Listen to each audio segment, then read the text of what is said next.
Breaking news చూస్తున్నాం. తెలంగాణలో హీటెక్కిన రాజకీయాలు. మేడిగడ్డకి సీఎం రేవంత్ బృందం వెళ్ళినట్లుగా తెలుస్తోంది. ఇక కాళేశ్వరం ప్రాజెక్టులో భాగంగా నిర్మించిన మేడిగడ్డ ప్రాజెక్టు లోపాలని పరిశీలించేందుకు సీఎం రేవంత్ రెడ్డి బృందం బయలుదేరి వెళ్లింది. సీఎంతో పాటు మంత్రులు, ఎమ్మెల్యేలు, ఎమ్మెల్సీలు కూడా మేడిగడ్డకి వెళ్లారు.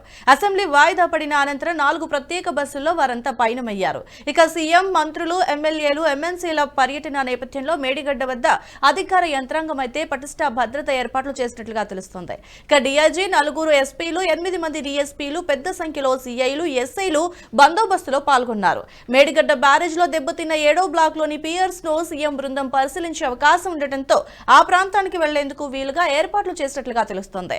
అక్కడ నదీ గర్భం నుంచి నీరు పైకి వస్తుండటంతో మోటార్లతో ఎత్తిపోశారు. బ్యారేజ్ ప్రాంతంలో వ్యూ పాయింట్ వద్ద సుమారుగా 3000 మంది కూర్చోటానికి వీలుగా సభాస్థలాన్ని ఏర్పాటు చేశారు. ఇక కాళేశ్వరం ప్రాజెక్టులోని లోపాలు, మేడిగడ్డ బ్యారేజ్ పరిస్థితిని ఇక్కడి నుంచే పవర్ పాయింట్ ప్రెజెంటేషన్ ద్వారా ప్రజలకు సీఎం వివరించనున్నారు.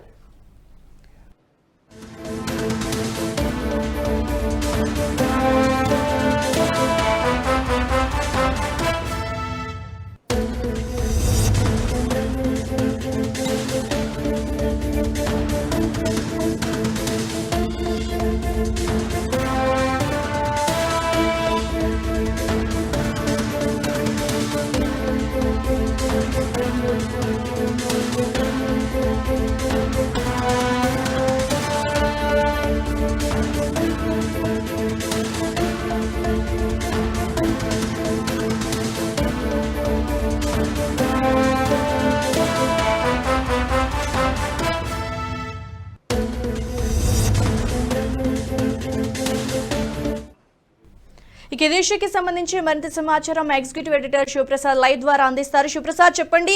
ప్రస్తుతం తెలంగాణలో అయితే రాజకీయాలు హీట్ ఎక్కినట్టుగా తెలుస్తుంది. అటు బీఆర్ఎస్ పార్టీ వాళ్ళు అయితే నల్గొండకు వెళ్తున్నారు, ఇటు రేవంత్ రెడ్డి మేడిగడ్డకు వెళ్తున్నట్టుగా తెలుస్తుంది. సో ఇద్దరు కూడా వేరు పర్యటనలకు వెళ్తున్నారు. సో ప్రస్తుత పరిస్థితి ఎలా ఉంది సార్? ఇక్కడ ప్రధానంగా మనం చూడాల్సింది ఏంటంటే ఇద్దరు వేరు పర్యటనకు వెళ్తున్నమాట వాస్తవమే. కానీ ఇద్దరు నీటిపారుదల శాఖకి సంబంధించినటువంటి అంశాల మీదే వెళ్తున్నారు. ఒకటి, కాళేశ్వరం ప్రాజెక్టుకి సంబంధించి రేవంత్ రెడ్డి, మంత్రులు, ఎమ్మెల్యేలు అందరూ కూడా కాళేశ్వరం ప్రాజెక్టుని, మేడిగడ్డ ప్రాజెక్టుని సందర్శించడానికి అక్కడికి మొత్తం దాదాపు ఎమ్మెల్యేలు, ఎమ్మెల్సీలు అందరినీ తీసుకుని 4 బస్సుల్లో వాళ్ళతో ప్రయాణం ఇక్కడి నుంచి వెళ్ళారు.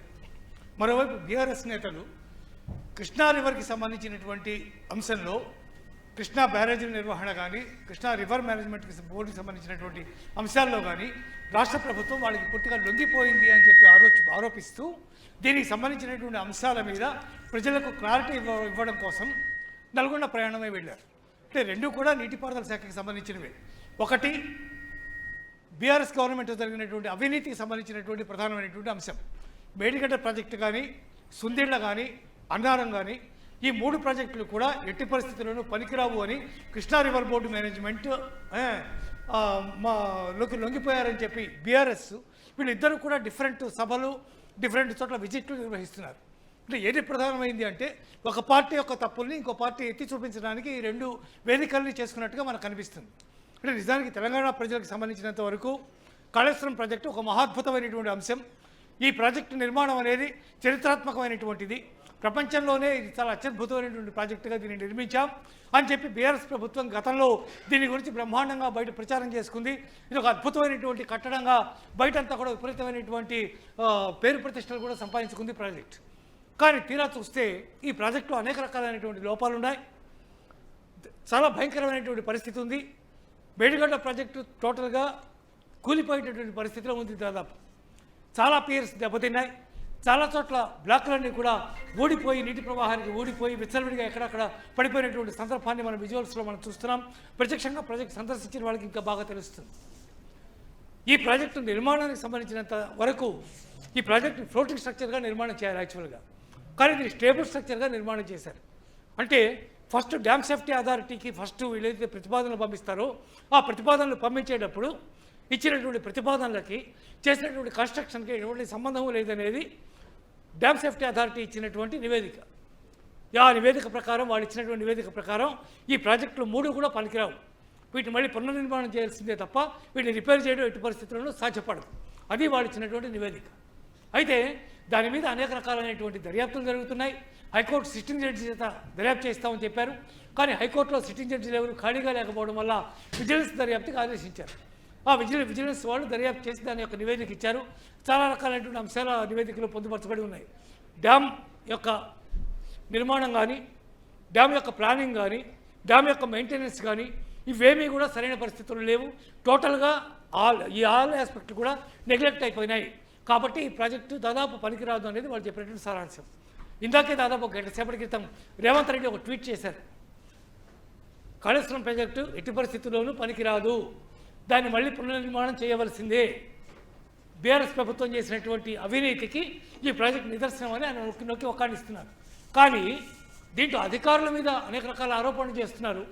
లేకపోతే ఎవరైతే దాన్ని నిర్మించారో ఆ ఎలాంటి సంస్థ ఏదైతే ఉందో దాని మీద అనేక రకాలైనటువంటి ఆరోపణలు చేస్తున్నారు. కానీ ప్రాజెక్టు తీసుకున్నది మెగా సంస్థ. ఆ మెగా సంస్థ దగ్గర నుంచి ఎల్ఎన్టీకి దీన్ని సబ్ కాంట్రాక్ట్కి వెళ్ళింది. అసలు దీనికి బాధ్యులు ఎవరు? దీన్ని ప్లాన్ చేసినటువంటి వాళ్ళ, దీని ముందు ప్లానింగ్ ఎవరు చేశారు అంటే సాక్షాత్తు మాజీ ముఖ్యమంత్రి కేసీఆర్ దీన్ని ప్లాన్ చేశారనేది సుస్పష్టం. చాలా సందర్భాల్లో ఆయనే విషయాలు చెప్పినటువంటి పరిస్థితి కూడా ఉంది. దాని తర్వాత దాని యొక్క కన్స్ట్రక్షన్ నిర్మాణంలో నాణ్యత లోపాలు కొట్టొచ్చినట్టుగా కనిపిస్తున్నాయని చెప్తున్నారు. వాటి గురించినటువంటి ఎటువంటి చర్య లేదు. పరస్పరం ఒకరి మీద కూడా ఆరోపణలు చేసుకోవడమే తప్ప ఆ ప్రాజెక్టుకు సంబంధించి ఏం చేద్దాం, అన్నారం సుందీళ్ళ 2 ప్రాజెక్టులు కూడా ఇలా అయిపోయినాయి అనేటటువంటి దాని మీద ఎటువంటి చర్య ఇంతవరకు లేదు. ఈ ట్వీట్ల వల్ల కానీ దర్యాప్తుల వల్ల కానీ ఫలితం ఏమిటి అనేది సామాన్యమైనటువంటి ప్రజలు అడుగుతున్నటువంటి ప్రధానమైనటువంటి క్వశ్చన్. మరోవైపు కృష్ణా రివర్ బోర్డు మేనేజ్మెంట్కి సంబంధించినటువంటి అంశం. నాగార్జున సాగర్లో ఎలక్షన్స్కి ముందు జరిగినటువంటి చాలా పెద్ద గొడవ అందరికీ తెలిసే ఉంటుంది. ఆ డ్యామ్ మీదకి, నాగార్జున సాగర్ డ్యామ్ మీదకి ఆంధ్ర నుంచి చాలామంది పోలీసులు అక్కడికి రావడం, ఇద్దరి మధ్య వివాదం జరగడం, కొట్టుకోవడం, ముళ్ళ కంచెలు వేసుకోవడం, ఇవన్నీ చాలా పెద్ద గందరగోళం జరిగింది. అప్పుడు వచ్చినటువంటి ఆరోపణల ప్రకారం ప్రస్తుతం తన యొక్క కాళేశ్వరం డ్యామ్ విషయంలో జరిగినటువంటి అవినీతి ఏదైతే ఉందో దాని మీద వచ్చిన విమర్శల్ని తిప్పికొట్టడానికి ప్రత్యేకంగా నాగార్జున సాగర్ డ్యామ్ మీద ఇట్లాంటి సీన్ క్రియేట్ చేశారు జగన్, అంటే ఆంధ్రప్రదేశ్ ముఖ్యమంత్రి జగన్తో కుమ్మక్కయ్యని చెప్పి తీవ్రమైనటువంటి విమర్శలు వచ్చినాయి. వాస్తవాలు ఏంటో దాని మీద ఎవరికీ తెలియదు. మరి ఏదేమైనా దాని మీద తర్వాత చేసినటువంటి కృష్ణా రివర్ బోర్డు మేనేజ్మెంట్ చేసినటువంటి నిర్వహణకు సంబంధించినటువంటి అంశంలో ఇటు ఆంధ్ర గవర్నమెంట్ కానీ తెలంగాణ గవర్నమెంట్ కానీ రెండు కూడా మొత్తం వీటి యొక్క నిర్వహణ మొత్తం కృష్ణా రివర్ మేనేజ్మెంట్ బోర్డుకే ఇచ్చేసింది. దాని మీద ప్రస్తుతం బీఆర్ఎస్ పార్టీ యాజిటేషన్ చేస్తోంది. అని తెలంగాణ ఆత్మగౌరవానికి విభిన్నంగా కనిపిస్తున్నటువంటి విషయం, విరుద్ధంగా కనిపిస్తున్నటువంటి అంశం మనం అట్లా ఇవ్వడం తప్పు. కాంగ్రెస్ పార్టీ విషయంలో చాలా పెద్ద తప్పు చేస్తుంది అని వాళ్ళు విమర్శిస్తున్నారు. దీని మీద అసెంబ్లీలో చర్చ జరిగింది, విమర్శలు జరిగినాయి, ఇవన్నీ జరిగినాయి. ఇప్పుడు దాన్ని ఎండగట్టడం కోసం బీఆర్ఎస్ నల్గొండలో సభ నిర్వహిస్తోంది. అక్కడ కృష్ణా రివర్ మేనేజ్మెంట్ బోర్డుకి సంబంధించి కాంగ్రెస్ ప్రభుత్వం ఏం చేసింది, ఎట్లా ప్రాజెక్ట్ అన్నింటినీ అప్పచెప్పింది అనే దాని మీద వాళ్ళు సభ పెడతారు. రెండు పోటీ సభలు జరుగుతాయి. దీనివల్ల ఎవరికి ప్రయోజనం, ఏం జరుగుతుంది అనేది భగవంతునికి మాత్రమే తెలియాలి. గిరిజ ఓకే సార్, అంటే కేసీఆర్ ధనదాహానికి కాళేశ్వరం ప్రాజెక్టు బలైందని కావచ్చు, లేకపోతే మేడిగడ్డ బ్యారేజ్ రిపేర్కి కూడా పనికిరాదని సీఎం రేవంత్ రెడ్డి చేసిన వ్యాఖ్యలకి మాజీ సీఎం కేసీఆర్ కానీ లేదంటే బీఆర్ఎస్ నేతలు కానీ ఎవరైనా స్పందించారా? ఎవరు స్పందించరు. ఎందుకంటే ఆల్రెడీ ఇప్పుడు రేవంత్ రెడ్డి స్పష్టంగా ట్వీట్ చేసి ఉండొచ్చు. కానీ ఆల్రెడీ డ్యామ్ సేఫ్టీ అథారిటీ వాళ్ళు ముందే చెప్పారు ఇవన్నీ పనికిరావు. నేను ముందే చెప్తున్నా, మీకు ముందే ఇందాక కూడా చెప్పాను. It has to be constructed in the floating structure. కానీ దాన్ని స్టేబుల్ స్ట్రక్చర్గా నిర్మాణం చేశారు. మనం ఆ నివేదిక కూడా మనమే బ్రేక్ చేశాం. నేషనల్ స్టాఫ్ బ్రేక్ చేసింది ఫస్ట్ టైం. కాబట్టి దాంట్లో చాలా స్పష్టంగా రాశారు ఈ ప్రాజెక్టులు ఏమీ పనికిరావు, అన్నారం పనికిరాదు, సుందీళ్ళ పనికిరాదు. ఒకటి ఇది ఇట్లాగే ఉంటే భారీ ఫ్లో కనుక వచ్చినట్టయితే కింద ఉండేటటువంటి గ్రామాలు మొత్తం కొట్టుకుపోయే అవకాశం ఉంది, భయంకరంగా ప్రాణ నష్టం జరిగే అవకాశం ఉందని చాలా స్పష్టంగా చెప్పారు. దాంట్లో ఇప్పుడు కొత్తగా చెప్పేదే ఉంది. నువ్వు విజిలెన్స్ నివేదిక వేసినా లేకపోతే సిట్టింగ్ జడ్జి విచారణ వేసినా ఎవరి విచారణ వేసినా తెలియదు ఒకటే, ఆ 3 ప్రాజెక్టులు పనికిరావు అని. దాని మీద యాక్షన్ తీసుకోవాలి. మళ్ళీ ఎట్లా కన్స్ట్రక్ట్ చేయాలనేది ఆలోచించాలి. ఇప్పుడు ఎలాంటి నాకు సంబంధం లేదని చెప్తోంది. నా 2022లోనే అయిపోయింది, మా కాంట్రాక్ట్ అయిపోయింది, మేము దానికి బాధ్యులం కాము. ఇప్పుడు మేము కట్టాలంటే మళ్ళీ మాకు డబ్బులు ఇస్తే మేము కడతాం, లేకపోతే కట్టమని చెప్తోంది. ఈ ప్రాజెక్టు ఒరిజినల్గా తీసుకుంది మెగా సంస్థ తీసుకుంది, వాళ్ళ దగ్గర నుంచి ఎలాంటి సబ్ కాంట్రాక్ట్ తీసుకుంది. మొత్తం దీనికి బాధ్యులు ఎవరు కాంట్రాక్ట్ తీసుకున్నారు, వాళ్ళ దగ్గర నుంచి ఎవరికి వచ్చింది, వాళ్ళు ఎట్లా చేశారు, దాంట్లో అవినీతి జరిగిందా లేదా, ఎంత మేరకు అవినీతి జరిగింది, ఎన్ని వేల కోట్లు పోయాయి. దాదాపు 1,40,000 కోట్లు ఆ ప్రాజెక్టు మీద ఖర్చు పెట్టారని సమాచారం. ఇప్పటివరకు ఏమైపోయినాయి 1,40,000 కోట్లు? ప్రజాధనం దుర్వినియోగం అయిపోయింది, నీళ్ల పాలైపోయింది, 3 ప్రాజెక్టులు పనికిరాని స్థితిలో ఉన్నాయి. ఎవరు దీనికి బాధ్యులు? ప్రజలకు సమాధానం చెప్పాల్సినటువంటి అవసరం ఉంది. కాంగ్రెస్ పార్టీ కానీ బీఆర్ఎస్ పార్టీ కానీ ఇద్దరు కూడా సమాధానం చెప్పాలి. అది ఇప్పుడు ఉన్నటువంటి పరిస్థితి గిరిజ. అంటే ఓకే సార్, ఆల్రెడీ రిపేర్కి కూడా పనికిరాదు అనే మాట అయితే ఆల్రెడీ డిక్లరేషన్ వచ్చింది. సో కాంగ్రెస్ పార్టీ వాళ్ళు రీకన్స్ట్రక్షన్ చేసే ఛాన్స్ ఏమైనా ఉందా సార్? రీకన్స్ట్రక్షన్ చేయాలంటే మళ్ళీ దాదాపు 1,00,000 కోట్లు పెట్టాల్సినటువంటి పరిస్థితి ఉంది. 1,00,000 కోట్లు పెడితే కానీ ఇప్పుడు కన్స్ట్రక్ట్ కాదు. కేవలం ఒక్క ప్రాజెక్ట్ అయితే ఏదో తంటాలు పడవచ్చు. మేడిగడ్డ పనికిరాదు, అన్నారం పనికిరాదు, సుందిళ్ళ ప్రాజెక్టు పనికిరాదు. ఈ 3 ప్రాజెక్టులు నిర్మాణం చేయాలంటే 1,00,000 కోట్లు కావాలి. మళ్ళీ ఎవరు ఇవ్వాలి డబ్బులు? ఎవరి దగ్గర నుంచి తీసుకోవాలి? ఇన్ని లక్షల కోట్ల ప్రజాధనం దుర్వినియోగం అయిపోతే ఆ ప్రభుత్వం ఏం చేసింది, ఈ ప్రభుత్వం ఏం చేస్తోంది? దానికి సమాధానం లేదు. ప్రజలు వాటన్నిటిని గమనించాల్సినటువంటి అవసరం ఉంది. వాటికి ఏం చేయాలో ఆలోచించాల్సినటువంటి అవసరం కూడా ఉంది. Thanks for the update sir. Yeah.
తెలంగాణలో అధికార కాంగ్రెస్ ప్రతిపక్ష బీఆర్ఎస్ మధ్య ప్రాజెక్ట్స్ ఫైట్ అయితే హీటెక్కింది. ఇరు పార్టీలు పోటాపోటీ కార్యక్రమాలు నిర్వహిస్తున్నాయి. ఉత్తర తెలంగాణ కాంగ్రెస్, దక్షిణ తెలంగాణకు బీఆర్ఎస్ నాయకత్వం వహిస్తోంది. చలో మేడిగడ్డ అంటూ కాంగ్రెస్, చలో నల్గొండ అంటూ బీఆర్ఎస్ కార్యక్రమాలు నిర్వహిస్తున్నాయి. ఈ నేపథ్యంలో రేవంత్ రెడ్డి కేసీఆర్ పై ట్విట్టర్ వేదికగా తీవ్ర విమర్శలు చేశారు. కేసీఆర్ ధనదాహానికి కాళేశ్వరం బలైతని రేవంత్ రెడ్డి మండిపడ్డారు. మేడిగడ్డ బ్యారేజ్ రిపేర్ కి కూడా పనికిరాదంటూ ట్వీట్ చేశారు.